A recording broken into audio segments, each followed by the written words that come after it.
Shorts revision series की एक और नए वीडियो में आप सभी का बहुत बहुत स्वागत है। आज की इस वीडियो में हम लोग क्लास 10th फिजिक्स का चैप्टर नंबर 2 जो कि हमारा प्रकाश का अपवर्तन है, इसका टॉप वीवीआई ऑब्जेक्टिव क्वेश्चन को देखने वाले हैं। तो सदा की भांति हम लोग कम समय में इस वीडियो लेक्चर में भी बहुत ज़्यादा से ज़्यादा प्रश्नों को देखेंगे और मज़ा आ जाएगा, क्योंकि ये बच्चे बिल्कुल नो बात नो बकवास और सिर्फ हमारा जो है आपको कंटेंट की बात होगी, है ना बच्चे। अगर इस वीडियो को आप जो देख नहीं सकते तो आप किसी काम को करते हुए हेडफोन लगा करके सुन भी सकते हैं, है ना। इस प्रकार से हम वीडियो बना रहे हैं कि आपके पास समय ना हो, सिर्फ सुन भी ले तो सारा वीडियो याद हो जाएगा। आज की इस वीडियो में हम लोग कितना प्लस क्वेश्चन देखने वाले हैं, 75 प्लस क्वेश्चन होगा। यानी कि भाई 75 क्वेश्चन समझत न मर दे धर के धमाका मजी एक से बाहर एक भी क्वेश्चन नहीं आई हो, है कि नहीं। चलिए, तो पहला क्वेश्चन यहाँ पे क्या है बच्चे कि अपवर्तन किस कारण होता है। तो बच्चा, अपवर्तन जो होता है ना, प्रकाश की गति में परिवर्तन के कारण होता है। तो अपवर्तन किस कारण होता है? प्रकाश की गति में परिवर्तन के कारण होता है। चलिए, दूसरा है कि प्रकाश की किरण जब वायु से जल में प्रवेश करती है तो क्या होती है बच्चे। तो देखिए, समान की ओर जो मुड़ जाती है। समान किसको बोलते हैं? नॉर्मल। और नॉर्मल को हम लोग जो अभिलंब भी बोलते हैं। तो बच्चे, अगर जो वायु से अगर जल में आएगा तो विरल से सघन में आया, उस विरल से सघन में आने के बाद बच्चे अभिलंब की ओर जो मुड़ेगी, है ना। चलिए आगे चलते हैं। अपवर्तन में कोण का सही क्रम क्या होता है। तो अपवर्तन में जो कोण का सही क्रम होता है मेरे दोस्त, वो हमारा होता है कि आपतन कोण हमारा जो ज़्यादा हो जाता है, अपवर्तन हमारा जो कम होता है, क्योंकि ये बच्चे हमारा जो विरल से सघन की ओर जाने की हमारा जो प्रवृत्ति है। चलिए आगे चलते हैं। अपवर्तन के नियम कौन सा हमारा जो सही है। तो अपवर्तन के नियम में आपतन किरण, अपवर्तन किरण और जो है अभिलंब तीनों एक ही तल पे होता है। ये आप लोग जो है याद किए होंगे। तो बिल्कुल बच्चे यहाँ पे हो जाएगा सही सी नंबर ऑप्शन, तीनों एक ही तल पे होते हैं। चलिए, अपवर्तन सूचकांक का सूत्र क्या है। तो देखिए बच्चे, म्यू बराबर साइन आई बटे साइन आर रहे तब भी मारेंगे, नहीं तो एन बराबर भी हमारा जो ये फॉर्मूला को यूज किया जाता है, क्योंकि यही तो स्नेल के आखिरी नियम हमारा जो दिया हुआ है, जो कि स्नेल के नियम के नाम से जाना जाता है। तो अपवर्तन सूचकांक का सूत्र क्या है? एन बराबर साइन आई बटे साइन आर, है ना। चलिए आगे चलते हैं बच्चे। अगला क्वेश्चन आपके सामने कि यदि प्रकाश की किरण कम अपवर्तन माध्यम से अधिक अपवर्तन माध्यम में जाता है तो वह क्या हो जाएगी बच्चे, है ना। तो इस स्थिति में यहाँ पे हमारा जो समान की ओर जो मुड़ जाएगी, ये ध्यान में रखिएगा। तो समान की ओर हमारा जो क्या हो जाती है, मुड़ जाती है। चलिए आगे क्वेश्चन, अगला क्वेश्चन आपके सामने है बच्चे कि किसी माध्यम का अपवर्तनांक जो है 1.5 है, तो इसका अर्थ क्या है मेरे दोस्त, है ना। तो अपवर्तनांक 1.5 होने का मतलब क्या है बच्चे कि आपको जो है प्रकाश की गति कम हो जाना, मतलब जो है यहाँ पे हम बोल सकते हैं, क्योंकि बच्चे प्रकाश की गति कम होने के पीछे रीजन है कि 1.5 हमारा जो इसका जो क्या है, वो स्पीड हमारा जो नहीं है, अपवर्तनांक है। तो अपवर्तनांक कम होता है तो गति हमारा जो बच्चे अधिक हो जाता है, और जब अपवर्तनांक अधिक होता है तो गति कम होता है। तो अपवर्तनांक तो अधिक है 1 से, तो ये हमारा जो गति को कम कर देगा, है ना। तो प्रकाश की गति कम हो जाती है। चलिए, प्रकाश की गति अधिकतम किस में होती है बच्चे। तो निर्वात में होती है, आप सभी को पता होगा 3 लाख किलोमीटर पर सेकंड बच्चे, है ना। तो ये हमारा जो ध्यान में रखना है, निर्वात में सबसे अधिक होती है। चलिए अगला क्वेश्चन आपके सामने कि प्रकाश के अपवर्तन का दैनिक जीवन में उपयोग क्या है। तो बच्चे, प्रकाश के अपवर्तन का दैनिक जीवन में अगर जो उपयोग बोले बच्चे, तो यहाँ पे हमारा जो लेंस में छवि बनना होता है ना। तो बच्चे यहाँ पे हमारा जो राइट आंसर क्या हो जाएगा, छवि बनना, इमेज बनना। चलिए अगला क्वेश्चन आपके सामने है कि यदि आपतन कोण 0 हो तो अपवर्तन कोण कितना होगा। तो बच्चे, हमारा जो आपतन कोण 0 होगा तो अपवर्तन कोण हमारा जो बोला जाए तो ये नहीं बदलेगा, है ना। ये 0 ही रह जाएगा, या हमारा जो अलग नहीं होगा। चलिए आगे चलते हैं बच्चे। लेंस किस सिद्धांत पे कार्य करता है। तो लेंस बच्चे ये अपवर्तन के सिद्धांत पे काम करता है, ये आप सभी को पता है। तो लेंस जो अपवर्तन के सिद्धांत पे काम करता है। चलिए अगला क्वेश्चन आपके सामने है कि अपवर्तनांक की कोई इकाई होती है। तो अपवर्तनांक की कोई इकाई हमारा बच्चे नहीं होती है। क्यों? क्योंकि हमारा बच्चे दोनों तरफ हमारा जो मात्रक सेम होने के कारण कट जाती है। चलिए अगला क्वेश्चन आपके सामने है कि जल का सापेक्ष अपवर्तनांक वायु के सापेक्ष अपवर्तनांक से क्या होता है। तो बच्चे, जल का सापेक्ष अपवर्तनांक वायु के सापेक्ष अपवर्तनांक से क्या हो जाएगा बच्चे, 1 से अधिक हो जाएगा। यानी कि हमारा जो है ऑप्शन हमारा जो है 1 से अधिक हो जाएगा। चलिए आगे चलते हैं बच्चे। अगला हमारा कि आपतन कोण अपवर्तन कोण की किसने पहली बार जो है संबोधित किया बच्चे। तो ये स्नेल का नियम आप जानते होंगे। तो स्नेल साहब ने पहली बार इसके जो है बताए, है ना। चलिए अगला क्वेश्चन आपके सामने है कि प्रकाश जब जल से कांच में प्रवेश करती है तो उसकी गति क्या हो जाएगी। देखिए बच्चे, जल से कांच में करेगी तो आपको तो पता ही होगा, इस स्थिति में हमारा जो है ये इसकी गति जो है घट जाएगी बच्चे, है ना। तो यहाँ पे जल से कांच में प्रवेश करेगी तो घट जाएगी। चलिए अगला क्वेश्चन आपके सामने है कि यदि माध्यम का अपवर्तनांक से अधिक है तो उसमें प्रकाश की गति क्या हो जाएगी। तो माध्यम के अपवर्तनांक अधिक है तो प्रकाश की गति बच्चे कम हो जाएगी, है ना। चलिए तो यहाँ पे ध्यान में रखिएगा कि कम हो जाएगी। चलिए आगे चलते हैं अगला क्वेश्चन की ओर कि दृष्टि दोष चश्मे से ठीक किए जाते हैं, यह किस पर आधारित होता है। तो बच्चे दृष्टि दोष अगर चश्मा से ठीक कीजिएगा तो ये अपवर्तन पर आधारित होता है, ये बताइएगा, है ना। चलिए आगे चलते हैं अगला क्वेश्चन आपके सामने कि रॉड और स्पून पानी में टेढ़ा दिखता है, इसका क्या कारण है, किसके कारण होता है। तो अपवर्तन के कारण। कोई भी चीज़ पानी के अंदर अगर जो टेढ़ा दिखाई दे तो इसके पीछे रीजन है प्रकाश के अपवर्तन। चलिए बच्चे आगे चलते हैं, यदि कांच से जल में प्रवेश करे तो वह क्या होता है। तो बच्चे वो सामान्य से जो है दूर जाएगा, यानी कि अभिलंब से दूर हमारा जो हटेगा, क्योंकि यहाँ पे बच्चे सघन से विरल में हो जा रहा है। चलिए आगे चलते हैं अगला क्वेश्चन आपके सामने कि अपवर्तन किसके कारण होता है। तो अपवर्तन किसके कारण होता है मेरे दोस्त। तो अपवर्तन जो होता है वो माध्यम के अपवर्तनांक में अंतर के कारण हो पाता है ना। तो अपवर्तन किसके कारण होता है, माध्यम के अपवर्तनांक में अंतर के कारण। चलिए अगला क्वेश्चन आपके सामने है कि प्रकाश के अपवर्तन के कितने नियम होते हैं। तो प्रकाश के अपवर्तन या परावर्तन दोनों के हमारा जो दो दो नियम रखे गए हैं, तो 2 हो जाएगा। चलिए अगला क्वेश्चन, किसी माध्यम के अपवर्तनांक का मान क्या होता है। तो किसी माध्यम के अपवर्तनांक का मान क्या होता है मेरे दोस्त, यहाँ पे साइन आई बटे साइन आर आपको पता होगा, है ना। चलिए आगे चलते हैं अगला क्वेश्चन की ओर कि लेंस की क्षमता का एसआई मात्रक क्या है। सबसे भी यही क्वेश्चन है बच्चे। तो लेंस की क्षमता अगर आपसे पूछे तो डायोप्टर में मापेंगे, बिल्कुल ध्यान में रखिएगा। कहिए सर ये वो मात्रक विहीन होता है, ये दोनों में कन्फ्यूजन में पड़ जाते हैं। देखिए लेंस की क्षमता पावर ऑफ हमारा जो लेंस होता है, और बच्चे आपसे जो लेंस के आवर्धन क्षमता पूछेगा तब मात्रक विहीन होगा, है ना। चलिए बहुत बड़ा प्रॉब्लम सॉल्व किए ना। चलिए जल्दी से वीडियो को लाइक कीजिए कर दिए सर, कर दिए ना। आप कमेंट्स भी कर रहे हैं क्या, हाँ बिल्कुल कीजिएगा कमेंट्स की कैसा आपको ये वीडियो लग रहा है ना। बहुत मेहनत लगता है बच्चे, इसलिए बोलते हैं कि आप लोग जो है अच्छे टीचरों को सपोर्ट किया कीजिए, है ना। ऐसा क्वेश्चन कौन लेकर के आएगा, बताओ बताओ। हाँ हाँ हाँ आपके शिशुपाल सर, बहुत अच्छा। चलिए अगला क्वेश्चन यहाँ पे मेरे दोस्त कि अवतल लेंस का आवर्धन किसके बराबर होता है। तो आवर्धन माइनस वी बाई यू के बराबर होता है, यह आप सभी को पता है बच्चे। तो सी नंबर ऑप्शन, या एच डैश बाई एच भी रहता तब भी मार देते। चलिए अगला क्वेश्चन आपके सामने है कि हीरे का अपवर्तनांक कितना होता है। तो बच्चे हीरे का अपवर्तनांक जो होता है वो हमारा जो 2.42 होता है। और एक बात और याद रखना कि हीरे का अपवर्तनांक जो होता है ना, ये सबसे अधिकतम माना जाता है ना, इसका अधिक हमारा होता है 2.42, बहुत ज़्यादा होता है, दुगुना से अधिक होना समझिए। तो निम्नलिखित में किस लेंस का फोकस दूरी जो धनात्मक होती है बच्चे, है ना। तो किस लेंस का फोकस दूरी जो धनात्मक मानी जाएगी बच्चे। तो फोकस दूरी धनात्मक जो उत्तल लेंस का माना जा सकता, उत्तल तो हमारा जो उल्टा हो जाता है, अवतल लेंस का माना जाएगा ना। लेंस में अलग हो जाता है बच्चे। तो लेंस में अगर जो बोला जाए तो अवतल का माना जाएगा, और इसमें जो है किसका माना जाएगा बच्चे, हमारा जो उत्तल दर्पण का, है ना। तो बच्चे हमारा जो फोकस किसका हमारा जो पॉजिटिव होता है, तो यहाँ पे बच्चे अवतल लेंस का हमारा जो होता है ना। चलिए बच्चे समझ गए क्या, तो ये चल मतलब जो है गलती होना है कहाँ, है ना। तो एक बार कमेंट्स में बताना इसको कि मतलब आप जो है क्या सोचे, है ना चलिए अच्छा है, ठीक है। अगला आपके सामने बच्चे कि हमारा जो किसी बिंदु वस्तु से निकलकर किरणें किस लेंस के परिवर्तित होकर जो है किसी बिंदु पर मिलती है उसे क्या कहते हैं। तो बच्चे ये हमारा जो क्या कहलाएगा आपके सामने, तो प्रतिबिंब कहलाएगा बच्चे। जिस बिंदु पर मिलेगी या मिलती हुई प्रतिबिंब बनेगी बच्चे उसको प्रतिबिंब कहते हैं। चलिए आगे चलते हैं, फोटोग्राफी कैमरा अभिदृश्यक है। तो फोटोग्राफी कैमरा जो है किसके जैसा है, तो उत्तल लेंस के जैसा है, ये ध्यान में रखिएगा, यहाँ पे उत्तल लेंस हो जाएगा। चलिए अगला क्वेश्चन आपके सामने है मेरे दोस्त कि किसी शब्दकोश में दिए गए छोटे अक्षरों को पढ़ते समय आप कौन सा लेंस जो है लाना पसंद करेंगे। तो बच्चे उस समय हम जो है ना 5 सेंटीमीटर फोकस दूरी का उत्तल लेंस लाना पसंद करेंगे, है ना। चलिए बच्चे आगे चलते हैं, अगला क्वेश्चन आपके सामने बच्चे कि लेंस द्वारा आवर्धन का ऐसा इकाई क्या होता है। तो लेंस द्वारा जो है आवर्धन का ऐसा इकाई बोले तो भाई मात्रक भिन्न हो जाएगा, इसके पहले ही बताएं, क्योंकि दोनों का मात्रक सेम होने के पीछे रीजन हमारा जो कट जाता है।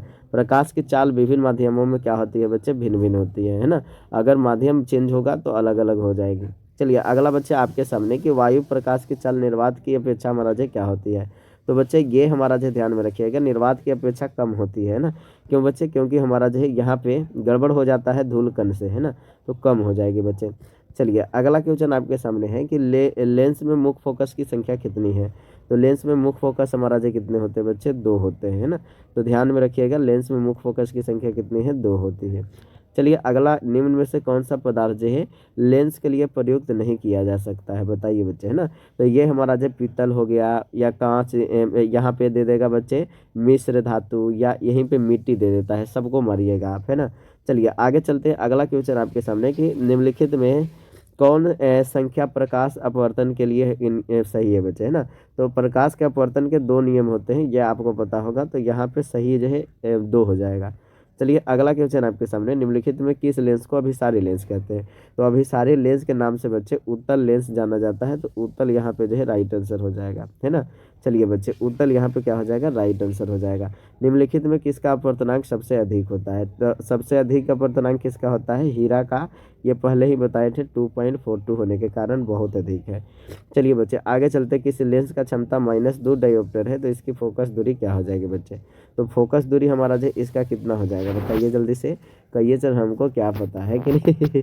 चलिए तो बच्चे यहाँ पे हमारा जो है सी हो जाएगा। यहाँ पे राइट आंसर हमारा जो है 0.5 सेंटीमीटर हो जाएगा, है ना। चलिए बच्चे, तो यहाँ पे हमारा जो है ये बोल भी नहीं सकते, क्योंकि -2 होने के पीछे रीजन है बच्चे। 1/f आप करिएगा। फोकस दूरी हमारा जो है -2 कब हो पाएगा, जब बच्चे यहाँ पे 1 मीटर हमारा जो है लगभग आसपास में होगा, क्योंकि 0.5 से हमारा जो है काम नहीं चलने वाला। तो बच्चे अगर जैसे ही आप जो है यहाँ पे लिखिएगा कितना, अगर जो है बच्चे फोकस दूरी को अगर लिख देते हैं आप कितना, हाँ 0.5 लिखिएगा तो ऊपर कट करके जाएगा, हो सकता है बच्चे ना। सी नंबर ऑप्शन बिल्कुल सही है। चलिए आगे चलते हैं, अगला क्वेश्चन आपके सामने है कि एक लेंस की फोकस दूरी 20 सेंटीमीटर है, तो लेंस की क्षमता क्या हो जाएगी। तो लेंस की क्षमता डायोप्टर में मापते हैं, ये आपको पता है। तो उस लेंस का क्षमता निकालिएगा ना, तो +5 डायोप्टर आएगा। कहिए सर कैसे निकालेंगे। तो निकालना बच्चे P बराबर 1/f से निकलेगा, है ना। चलिए आगे चलते हैं, अगला क्वेश्चन आपके सामने। अगला है कि किस लेंस द्वारा जो है सिर्फ जो है काल्पनिक प्रतिबिंब बनता है। तो कौन ऐसा ससुरा लेंस है जी। तो अवतल लेंस है ससुरा की, मतलब जो है खाली काल्पनिक प्रतिबिंब बनाता है। चलिए अगला क्वेश्चन आपके सामने है कि 2D क्षमता वाले लेंस का फोकसांतर क्या होता है बच्चे। तो 2D क्षमता वाले लेंस का फोकसांतर क्या होता है, 50 सेंटीमीटर होता है। यहाँ पे डी नंबर ऑप्शन सही हो जाएगा। चलिए अगला बच्चे, एक उत्तल लेंस हमारा जो होता है, एक उत्तल लेंस क्या होता है बच्चे, किनारों की अपेक्षा बीच में अधिक मोटा होता है ना। तो एक उत्तल लेंस क्या होता है, किनारों के अपेक्षा जो है बीच में अधिक मोटा होता है बच्चे। चलिए अगला क्वेश्चन आपके सामने, किसी बिंब का वास्तविक तथा समान आकार का प्रतिबिंब प्राप्त करने के लिए बिंब के उत्तल लेंस में कहाँ रखेंगे बच्चे, है ना। तो उत्तल लेंस में आप जो है बीम को कहाँ रखिएगा बच्चे, ये फोकस की दुगनी दूरी पर, यानी कि हमारा जो वक्रता केंद्र हम जो बोल सकते हैं बच्चे, उस पर रखेंगे। चलिए अगला आपके सामने बच्चे कि निम्नलिखित में कौन सा पदार्थ जो है लेंस बनाने के लिए प्रयुक्त नहीं किया जा सकता। देखिए बच्चे, इसमें हमारा जो मिट्टी आ गया तो मिट्टी मार देंगे, है ना, मिट्टी नहीं उपयोग किया जा सकता। चलिए आगे चलते, अगला क्वेश्चन आपके सामने कि लेंस की क्षमता P किसके बराबर होता है। तो अभी बताए थे कि लेंस का क्षमता पावर पूछेगा तो आप जो है 1/f जो है फॉर्मूला यूज करेंगे, यहाँ पे 1/f होगा। चलिए अगला क्वेश्चन आपके सामने मेरे दोस्त कि पानी से भरी बाल्टी की गहराई कम मालूम पड़ने का कारण क्या है। तो पानी से भरी बाल्टी का गहराई जो कम मालूम होने का कारण है प्रकाश का अपवर्तन की घटना बच्चे, है ना। तो ध्यान में रखिएगा, प्रकाश के अपवर्तन। चलिए अगला क्वेश्चन आपके सामने, उत्तल लेंस में जब वस्तु फोकस एवं जो लेंस के बीच की दूरी पर होता है तो बच्चे इस स्थिति में हमारा जो क्या होता है, तो इस स्थिति में बच्चे हमारा जो क्या हो जाएगा, काल्पनिक और सीधा हमारा हो जाएगा, है ना। तो काल्पनिक और सीधा प्रतिबिंब बनाएगा। चलिए अगला क्वेश्चन आपके सामने चलते हैं कि लेंस की क्षमता व्यक्त की जाती है। तो बच्चे लेंस की क्षमता हमारा जो है क्या है, हाँ फोकस दूरी के व्युत्क्रम के द्वारा, यानी कि आप जो P बराबर 1/f देखे होंगे, इसी को बोलते हैं बच्चे, ना, डायोप्टर में किया जाता है। चलिए आगे चलते हैं, अगला वर्णपट कितने तरह के होते हैं। तो आपको बच्चे वर्णपट के बारे में हम बताए थे कि हमारा जो है 2 तरह के हमारा जो है वर्णपट होते हैं, है कि नहीं। तो यहाँ पे हमारा जो राइट आंसर क्या हो जाएगा, 2 हो जाएगा, है ना। तो वर्णपट कितने तरह के होते हैं, 2 तरह के होते हैं। चलिए अगला आपके सामने चलते हैं बच्चे कि हमारा जो प्रकाश तरंग का उदाहरण है। तो प्रकाश तरंग का उदाहरण कौन है बच्चे। तो प्रकाश तरंग का उदाहरण हमारा जो है यहाँ पे विद्युत चुम्बकीय तरंग है बच्चे, है ना। तो प्रकाश एक क्या है, विद्युत चुम्बकीय तरंग है। चलिए अगला क्वेश्चन आपके सामने, दंत विशेषज्ञ किस दर्पण का उपयोग करें, ना, दर्पण वाला क्वेश्चन यहाँ पे दिया है। तो आप क्या मारेंगे बच्चे, अवतल दर्पण बड़ा प्रतिबिंब बनाता है, इसलिए हमारा जो बच्चे यहाँ पे किसको उपयोग करेंगे, अवतल दर्पण का उपयोग करेंगे, है ना। चलिए आगे चलते हैं, अगला क्वेश्चन बच्चे कि कौन से लेंस को अपसारी लेंस कहा जाता है। अपसारी का मतलब प्रकाश को फैलाने, और प्रकाश को फैलाएगा कौन, अवतल लेंस का काम है। तो अवतल लेंस यहाँ पे जो है क्या हो जाएगा, सही हो जाएगा। चलिए आगे चलते हैं मेरे दोस्त, अगला क्वेश्चन आपके सामने कि एक प्रयोग में अवतल दर्पण द्वारा जो है किसी प्रतिबिंब का पर्दे पर प्राप्त किया जाता है। तो बच्चे दर्पण की फोकस दूरी को निर्धारित करने के लिए प्रयोगकर्ता को क्या मापने की ज़रूरत है। तो बच्चे प्रयोगकर्ता यहाँ पे जो है ना दर्पण के और हमारा जो है बीम के दोनों के बीच के हमारा जो है बच्चे दूरी को माप लेगा, तो उसका जो है काम तमाम हो जाएगा। तो ये काम करना होगा। चलिए आगे चलते हैं। गोलीय दर्पण का प्रवर्तक पृष्ठ के वृत्ताकार सीमा रेखा को व्यक्त कहलाता है बच्चे, है ना। तो क्या कहलाता है बताइए जल्दी से। प्रधान अक्ष कहलाता है। यहाँ पे राइट आंसर हो जाएगा। चलिए तो बच्चे निम्नलिखित में कौन जो है उत्तल दर्पण की फोकस दूरी जिसका वक्रता त्रिज्या 32 सेंटीमीटर है इसके बराबर है। तो आप इसको सोल्व कीजिएगा बच्चे। तो आर बराबर जो हो जाएगा क्या बच्चे 2f होता है ना। तो एफ आपको निकालना है तो r/2 करना होगा। आर तो दिया है 32 के अधिया कीजिएगा 16 हो जाएगा। 16 कहाँ पे प्लस में है, यहाँ हमारा जो सी नंबर ऑप्शन, तो सी हमारा जो सही हो जाएगा। तो बच्चे आधा कर देना है इसे। चलिए अगला क्वेश्चन आपके सामने है कि यदि किसी बिंब का प्रतिबिंब का आवर्धन बच्चे ऋणात्मक है तो उस प्रतिबिंब की प्रकृति क्या होगी। तो प्रतिबिंब की प्रकृति अगर आप देखिएगा मेरे दोस्त, तो वहाँ पे हमारा जो स्थिति है वास्तविक और उल्टा का बनेगा। तो वास्तविक और उल्टा हो जाएगा। चलिए अगला क्वेश्चन आपके सामने मेरे दोस्त कि किसी गोलीय का परावर्तक पृष्ठ हमारा जो क्या हो सकता है। तो परावर्तक पृष्ठ अगर जो गोलीय दर्पण में देखिएगा तो अंदर की ओर हमारा जो हो जाएगा, यहाँ पे ए नंबर ऑप्शन जो सही हो जाएगा, अंदर की ओर। चलिए अगला क्वेश्चन आपके सामने है कि वह गोलीय दर्पण जो अंदर की तरफ जो वक्रित हो क्या कहलाता है। तो गोलीय दर्पण में अगर अंदर की ओर वक्रित हो अवतल दर्पण कहलाएगा, है ना। तो अवतल दर्पण जो है इसको कह देंगे मेरे दोस्त, है ना। चलिए अगला क्वेश्चन आपके सामने है किसी वस्तु का आवर्धित प्रतिबिंब किस दर्पण में बनता है। दर्पण की बात किया जाए तो आवर्धित हमारा जो अवतल दर्पण में बनेगा, क्योंकि एक स्थिति ऐसा होता है जिसमें बहुत बड़ा प्रतिबिंब बनता है। चलिए अगला क्वेश्चन आपके सामने, काल्पनिक प्रतिबिंब हमेशा कैसा होता है। तो काल्पनिक प्रतिबिंब हमेशा जो सीधा होता है, ये आपको बताए थे बच्चे, क्योंकि समतल दर्पण में सीधा और हमारा जो काल्पनिक प्रतिबिंब बनता है। चलिए बच्चे आगे चलते हैं। किस दर्पण में हमेशा जो है आभासी हमारा जो है प्रतिबिंब बनता है, ये आपसे पूछा है। तो कौन सा दर्पण है हमेशा आभासी बनाएगा बच्चे। तो आभासी बनाने के लिए जो दर्पण है वो हमारा जो उत्तल दर्पण और समतल दर्पण दोनों है ना। देखिए बच्चे, तो इसमें हम जो उत्तल और समतल दोनों में अगर एक को चुनाव करना होगा तो हम क्या मार सकते हैं, उत्तल को मार सकते हैं मेरे दोस्त, है ना, उत्तल, है ना। तो यहाँ पे उत्तल जो है मार देंगे। चलिए आगे चलते अगला आपके सामने कि बच्चे आपके सामने है कि निम्न में से हमारा जो किस दर्पण की फोकस दूरी धनात्मक होती है। दर्पण में अगर बोला जाए तो उत्तल हो जाएगा बच्चे, यहाँ पे धनात्मक, बी नंबर ऑप्शन सही हो जाएगा। चलिए आगे चलते हैं बच्चे अगला आपके सामने कि गोलीय दर्पण के ध्रुव और जो फोकस के बीच की दूरी को क्या कहते हैं। ध्रुव और फोकस के बीच की दूरी बच्चे तो हमारा जो फोकसांतर कहलाएगा। यहाँ पे आप फोकस दूरी इसी को बोलते हैं, तो दोनों हमारा जो सही हो सकता है, फोकसांतर या फोकस दूरी बच्चे।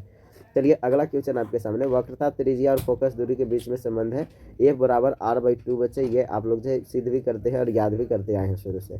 चलिए अगला क्वेश्चन आपके सामने है कि हजामत बनाने वालों के लिए प्रयोग किया जाता है बच्चे। तो जो हजामत बनाता है वो प्रयोग किसका करता है, अवतल दर्पण का, क्योंकि वो बड़ा प्रतिबिंब जो है बना हुआ देखना चाहता है। चलिए अगला क्वेश्चन आपके सामने मेरे दोस्त कि सोलर कुकर में प्रयोग किया जाता है। तो सोलर कुकर में क्या प्रयोग किया जाता है बताइए जल्दी से। हमारा जो अवतल दर्पण का हमारा जो प्रयोग किया जाता है। तो बच्चे यहाँ पे क्या हो जाएगा, ए नंबर ऑप्शन अवतल दर्पण हो जाएगा। चलिए अगला, सर्च लाइट का प्रवर्तक सतह होती है। तो सर्च लाइट में कौन सा दर्पण उपयोग होता है बताइए जल्दी से, अवतल दर्पण, है ना। तो अवतल दर्पण जो है सर्च लाइट में जो है बोलेंगे। चलिए आगे चलते अगला क्वेश्चन आपके सामने कि रोगियों के नाक कान गले आदि को जांच करने के लिए बड़ा प्रतिबिंब चाहिए। बड़ा के लिए फिर हमारा जो अवतल दर्पण हो जाएगा, है ना। तो यहाँ पे हमारा जो जांच करने के लिए अवतल दर्पण होता है बच्चे। चलिए पानी में डूबे उत्तल लेंस की फोकस दूरी हवा में फोकस दूरी की अपेक्षा क्या होती है। तो बच्चे पानी में हमारा जो आपको जो अधिक हो जाएगी, है ना। तो बच्चे यहाँ पे क्या हो जाएगा बच्चे, हमारा जो अधिक हो जाएगी, ए नंबर ऑप्शन अधिक हो जाएगी बच्चे। चलिए आगे चलते अगला क्वेश्चन आप सभी के सामने कि उत्तल लेंस में हमारा जो है प्रतिबिंब होता है बच्चे, है ना। तो उत्तल लेंस में प्रतिबिंब कैसा होता है आपको पता है। हाँ बिल्कुल बच्चे, यहाँ पे हमारा जो है वास्तविक और उल्टा होता है मेरे दोस्त, है ना। कैसा होता है, वास्तविक और उल्टा होता है। हमारा जो ऑप्शन हो जाएगा बी, है ना, वास्तविक और उल्टा। चलिए उत्तल लेंस में काल्पनिक प्रतिबिंब बनता है जब बीम हमारा जो कहाँ आता है। काल्पनिक प्रतिबिंब कब बनेगा बच्चे, जब हमारा जो फोकसांतर से कम दूरी पर हमारा जो होगा बच्चे, है ना। तो यहाँ पे काल्पनिक प्रतिबिंब बनेगा। चलिए आगे चलते अगला बच्चे आपके सामने कि लेंस की क्षमता हमारा जो होती है। तो लेंस की क्षमता क्या होती है बच्चे, फोकस दूरी के व्युत्क्रम 1/f के बराबर होती है। हाँ बिल्कुल, यहाँ पे 1/f के बराबर बोलेंगे। चलिए अगला क्वेश्चन, और दिस इज लास्ट क्वेश्चन, अंत भला तो सब भला। उत्तल लेंस में जब जो है बीम को f और 2f के बीच रखा जाता है तब प्रतिबिंब कैसा बनता है। तो बच्चे f और हमारा जो अगर जो 2f के बीच रखा जाएगा तो बीम का प्रतिबिंब जो छोटा बनेगा, पहला बात, है ना, छोटा बनेगा। और लेंस कौन सा है, उत्तल लेंस है। उत्तल लेंस में आपको जो प्रतिबिंब जो है वास्तविक बनेगा। तो छोटा और वास्तविक जो बोल सकते हैं यहाँ पे, तो आपके सामने से बी नंबर ऑप्शन। बाकी बच्चे आप लोग से कितना बन पाया था इसे तो कम से कम कमेंट सेक्शन में बताइएगा, है ना। क्योंकि बच्चे आपका जो फीडबैक बहुत मायने रखता है। हम तो बोल लेते हैं आपसे, लेकिन आप तो कमेंट्स में ही बोलते हो ना, तो जल्दी से जा करके कमेंट्स करो, है ना। कैसा लगा ये वीडियो बच्चे जल्दी से बता देना हमें, है ना। Thank you, bye bye.